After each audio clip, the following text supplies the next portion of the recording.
आने वाले लोकसभा इंतखाबात में बीदर में भारतीय जनता पार्टी के भगवंत खुबा और इंडियन नेशनल कांग्रेस के सागर खंडरे के दरमियान मुकाबला होने जा रहा है।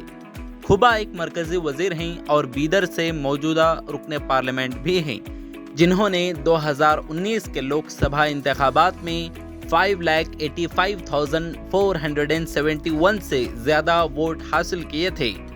वो 2014 से इस सीट पर फाइज हैं। इस दरमियान सागर खंडरे जो जंगलात और माहौलियात के वजीर ईश्वर खंडरे के बेटे हैं और ये उनका इंतखाबी डेब्यू होने जा रहा है। वो BBA और LLB ग्रेजुएट हैं।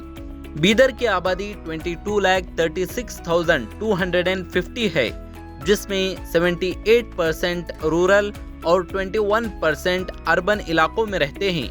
एक अहम हिस्सा 1/4 शेड्यूल्ड कास्ट के जुमरे से ताल्लुक़ रखता है, जिसमें 11% शेड्यूल्ड ट्राइब हैं। हल्के में लिंगायत को अहमियत हासिल है। बीदर में 7 मई को वोट डाले जाएंगे और नताइज का ऐलान 4 जून को किया जाएगा।